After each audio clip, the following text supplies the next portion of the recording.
Bom dia, boa tarde, boa noite, pessoal. Bom, hoje nós vamos falar sobre a vida e morte de Sócrates, do filósofo, o filósofo.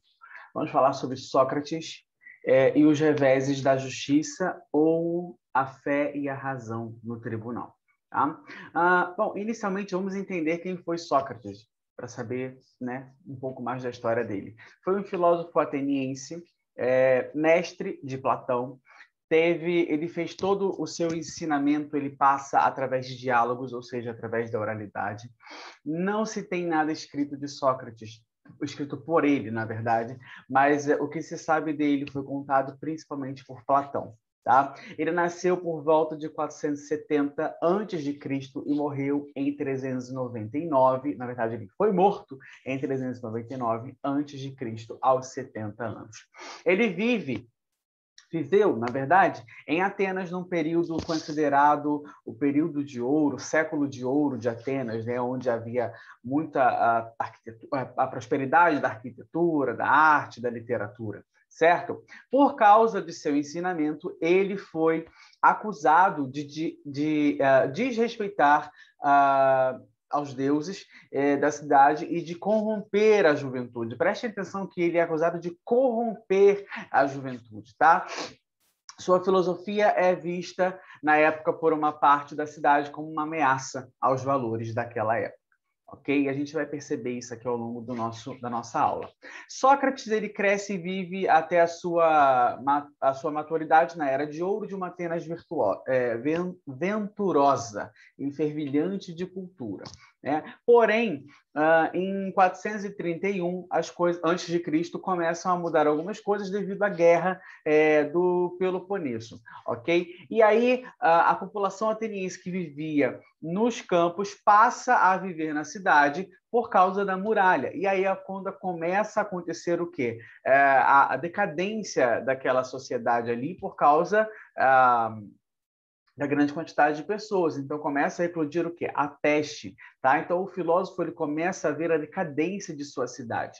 De acordo com Platão, Sócrates ele seria alguém voltado para o problema do ser humano e a sua dimensão moral e política, ok?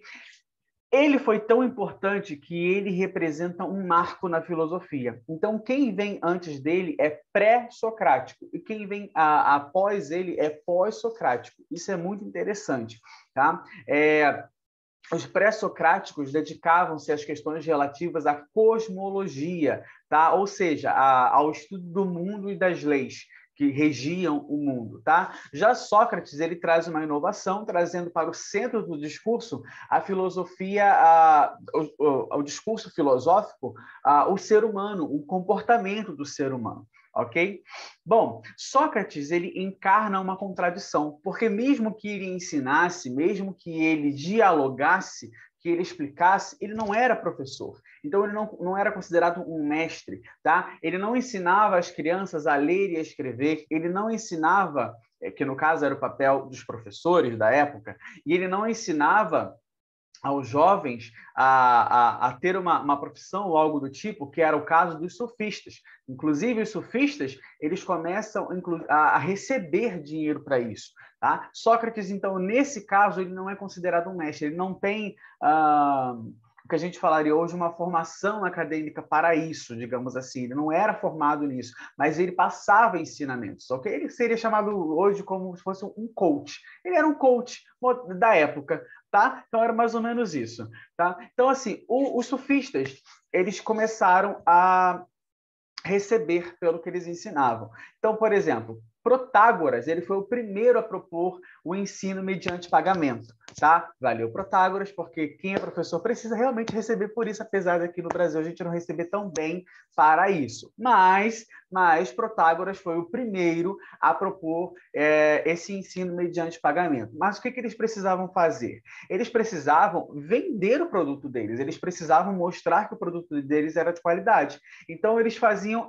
como se fossem alguns itinerários, eles iam mostrando, dando uma amostra grátis para para quem quisesse, quem passasse por ali, tivesse observando, para receber essa educação. A gente precisa perceber também aqui que eram homens que recebiam educação. A mulher, ela não tinha esse certo privilégio, ela não tinha tanto esse contato, tá? Mas aqui a grande maioria, na verdade, eram homens que recebiam essa educação. Então, eles vendiam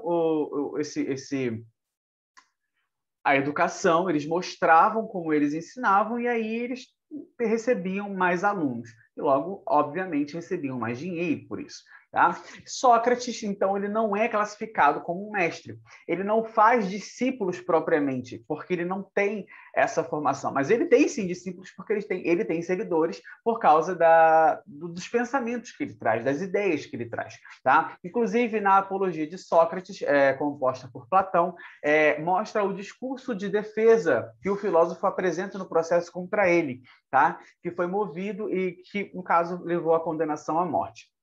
Ele afirma claramente que nunca teve discípulos e que havia aqueles que ensinavam os homens mediante pagamento. Então, ele fala o seguinte, existem pessoas que recebem para isso, e eu não faço, eu simplesmente converso com as pessoas. E aí ele fala, aliás, nunca quis ser mestre de ninguém. Se alguém, jovem ou velho, me desejar ouvir e falar, ou me desejar ver a fazer o que me compete, nunca o recusarei. Não sou dos que conversam só quando lhes pagam, e ofereço-me para interrogar tanto o rico quanto o pobre. Se quiser responder-me e ouvir o que tenho para lhe dizer. Ou seja, quem quiser me ouvir, quem quiser falar comigo, eu estou de boa, eu vou falar, não recebo para isso, então estou tranquilo. É isso que Sócrates faz, tá? Ele não é um sofista, ele é ali uma pessoa que gosta de conversar e transmitir conhecimento e receber conhecimento. Perceba que ele gosta de receber conhecimento também, tá? A sua tarefa é mostrar aos homens o verdadeiro saber,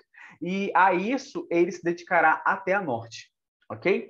Bom, vamos falar um pouquinho do processo de Sócrates. Ele foi processado e condenado à morte, tá? Isso em 399 a.C., no caso ele tinha 70 anos.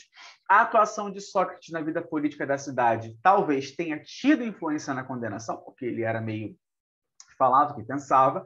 Sócrates menciona algumas atitudes suas que poderiam ter desagradado a alguns, pois ele reagiu a injustiças que iam ser perpetradas, mas não sai. Bom, ouvi o que me aconteceu e vede que não cedo ao que quer que seja, quando vai contra o que é justo, pois não temo a morte e prefiro morrer a ceder. Então ele fala o seguinte, não interessa se vocês vão me matar, eu vou lutar pela justiça, problema, pode me matar, é isso. Tá? Então ele mantém a sua crença na justiça, mesmo que isso tenha o levado à morte. Tá? Então, isso eu acho que é o ponto auge da história de Sócrates. Ele não negligencia o que ele acredita. Tá? Ele não se corrompe. Okay? Sócrates, mais de uma vez, contrariou interesses e arriscou sua vida pela justiça e pelo bem. O filósofo nos ensina como o homem deve comportar-se, tanto em sua vida privada quanto publicamente. Mostra que aquele que comete injustiça prejudica somente a si mesmo. Aqui eu discordo um pouco de Sócrates, porque quem comete injustiça não prejudica só a si, né? Pode prejudicar, inclusive, toda uma nação.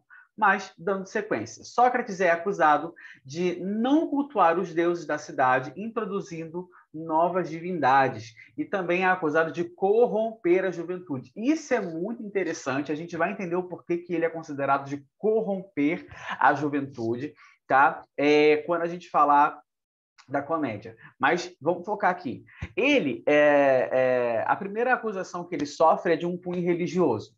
Tá? Então, a gente percebe que tinha essa questão. Então, aqui o processo contra Sócrates, ele inaugura, ele dá o start do debate entre fé e razão, entre religião e ciência. Ok? A leitura da acusação ouvida contra Sócrates deixa isso bem claro. Tá? Ok? Ele é considerado corrompedor, não sei se é essa palavra, ele é considerado por corromper a juventude e afastar da religião tradicional, induzindo aos jovens a adotarem novos valores e um novo modo de vida. A gente vai entender isso mais para frente. Parte do diálogo entre Sócrates e Eutifron. Eutvron, não sei a pronúncia. Eu separei, tem aqui o texto bonitinho, o material está aqui no link, vocês podem baixar, mas eu vou ler só duas partes, tá? Que ele fala, Sócrates fala para Eutvron, eu receio que seja um homem sabedor, pois vendo a minha ignorância, olha, ele se coloca como ignorante, tá? Isso é muito interessante, porque ele se põe como ignorante. Eu receio que eu seja um homem, eu receio que seja um homem sabedor, pois, vendo a minha ignorância corromper-lhes os companheiros, vem acusar-me perante a cidade como perante uma mãe. E parece-me ser o único dos políticos a conduzir-se com correção, porque é correto tratar primeiro dos jovens, olha só, com a finalidade de tornar o melhor possível, tal como um bom lavrador se ocupa primeiro das plantas mais jovens e depois das outras. Olha como o que ele fala aqui, isso é muito interessante, porque ele diz o seguinte, olha, eu acredito que Meleto seja um cara muito inteligente, porque ele usa da minha ignorância para ir ao governo como se ele fosse um filho chorando para a mamãe. E aí, além disso, a pessoa que está botando, me colocando nessa situação toda, que está me julgando aqui, ele está sendo legal, porque ele está colocando, primeiramente, o interesse do jovem. Porque o jovem é aquela pessoa que ainda está em formação de uma ideologia, de uma crença. Então, isso é interessante. Então, olha só, mesmo ele estando nessa situação, ele ainda defende o cara que está indo... não Meleto, mas o governo, ele defende o governo por defender a juventude, por defender a formação da juventude. Isso é bizarro de interessante, tá? E aí, Eutvron fala para ele, compreendo, Sócrates, é porque estás sempre a dizer que te aparece um gênio. Então, por inovares nas coisas divinas, apresentou contra ti essa queixa e vai a tribunal caluniar-te, sabendo como as calúnias nesta matéria são bem recebidas pela multidão. Bom, isso é muito interessante, porque aí a gente já parte também para saber que a fofoca está aí desde sempre, né? Que a parte de caluniar os outros está aí desde sempre. Então, é isso aí. Bom, a denúncia contra Sócrates perpetrada por Meleto envolvia uma ofensa aos deuses cultuados em Atenas. O crime do filósofo é impiedade. E aí, a impiedade tem um significado diferente do que a gente pode entender hoje. Tá? É por isso que ele deve comparecer diante do Arconte Rei. Tá? O Arconte é, na verdade, um governante, tá? Que era encarregado de... Tinha algumas funções oficiais, tá? O Arconte-Rei, ele tratava de assuntos religiosos, tá? E presidia sacrifícios, processos de ofensa ao sagrado e etc, tá? Beleza. O Portifício é onde ele está conversando com o Eufronte, tá? E que como se fosse uma marquise gigante, não é bem uma marquise, não é nem isso, né? Mas essa imagem representa um pouco, tá? É um teto sustentado por colunas, onde as pessoas, aquela sociedade permitia, se reunia ali para tratar de diversos assuntos de caráter público ou privado. Durante o diálogo surgem várias definições de piedade, tá? A piedade e a devoção são parte da justiça que respeita aos cuidados com deuses, ok? A piedade é definida como virtude que permite render a Deus o culto que lhe é devido, tá? De acordo com o dicionário. O sentido corresponde à noção que perpassa a acusação sofrida por Sócrates. Então, aqui está o significado da piedade nesse sentido, tá? Do que leva Sócrates a ser julgado. Contudo, São Tomás de Aquino afirma que existe uma virtude específica para o culto divino, a virtude da religião. Portanto, como pertence à religião dar a devida honra a alguém, isto é, a Deus, está claro que a religião é uma virtude.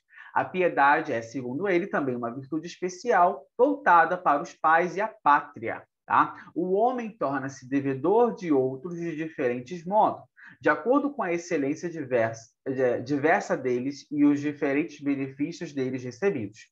Em ambos os casos, Deus obtém o primeiro lugar. Ele que é excelentíssimo e princípio primeiro de nosso ser e de nosso governo.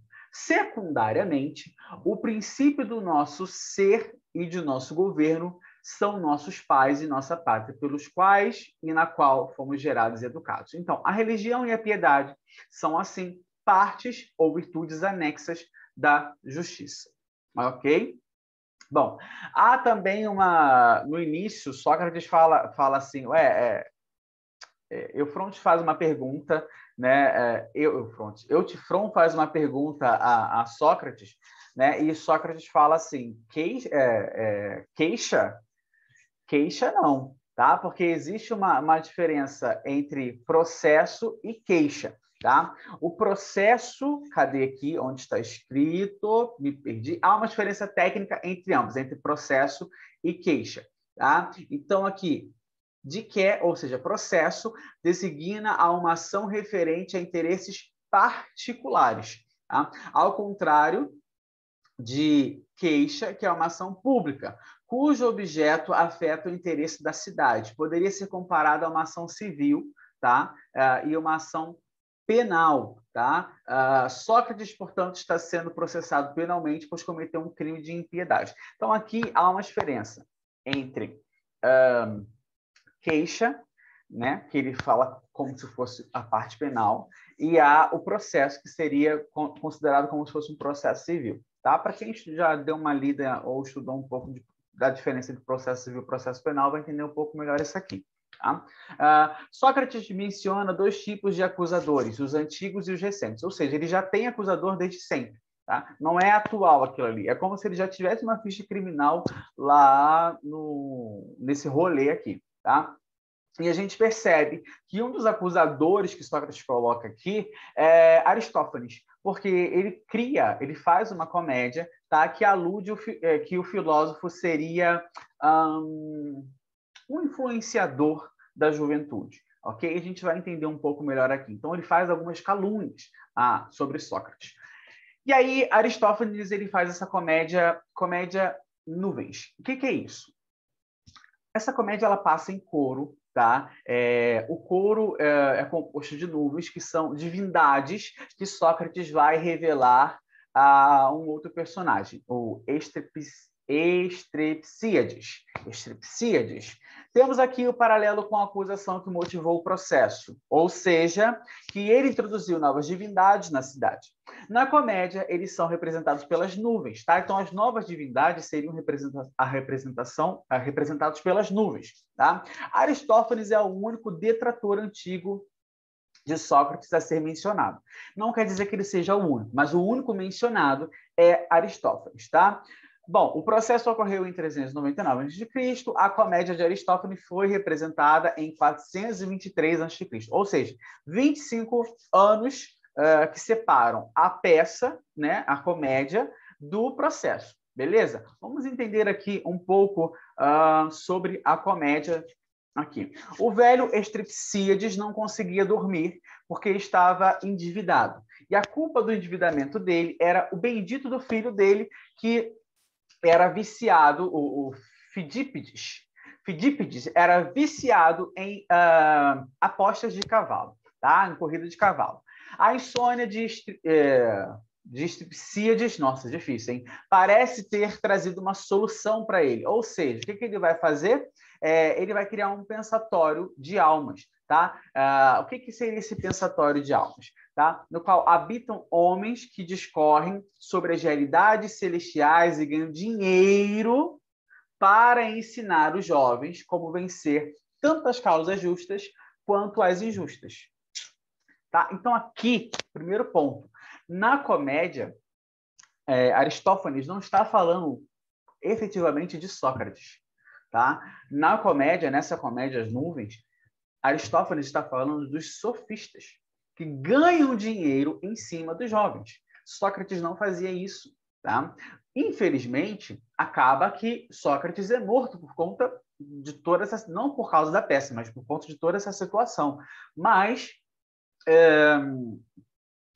aqui o ponto-chave ele traz a ideia de Sócrates, tá? Ele traz a ideia de Sócrates por ser famoso, por ser conhecido na cidade, porém ele está fazendo uma crítica aos sofistas. Tá? E a gente vai entender um pouco aqui de algum contexto aqui que a gente mostra sobre a mudança do perfil da juventude ao receber a orientação desses sofistas, ok?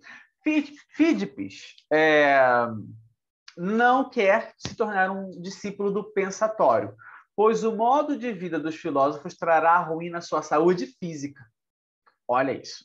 Deixando-o empalecido e em frangalhos, e que sentirá assim vergonha diante de seus amigos cavaleiros. Tá? Aristófanes, nessa passagem, contrapõe o novo modus vivendi dos filósofos, que afasta os jovens dos esportes e das atividades físicas. E a gente sabe que, nessa sociedade, os esportes e as atividades físicas faziam parte da educação, ok? A educação tradicional grega, da qual uma parte essencial é o culto à saúde física, tá? E as habilidades esportivas, inclusive a luta.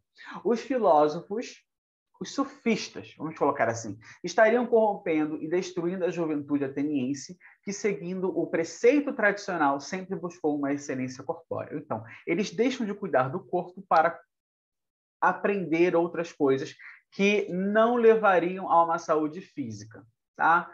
Muito interessante esse ponto aqui.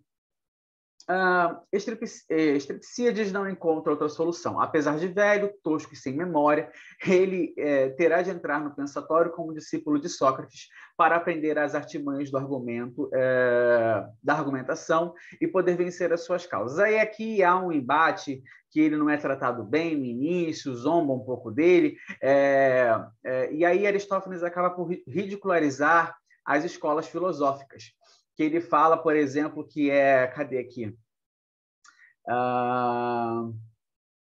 Deixa eu procurar, cadê aqui? Que vai medir a distância do pulo de uma pulga, tá? Descobrir a origem do zumbido de um mosquito, se é pela boca ou se é pela bunda. Então, tem toda essa parafernália aqui de comédia, falando que nas escolas filosóficas era isso que se aprendia, não tinha nada de pensamento real, assim, não se aprendia nada além disso. Tá? Então, Estrepsíades acaba por forçar o filho a fazer, na verdade, a entrar nesse meio. E aqui a gente percebe também que há uma questão de faixa etária, tá?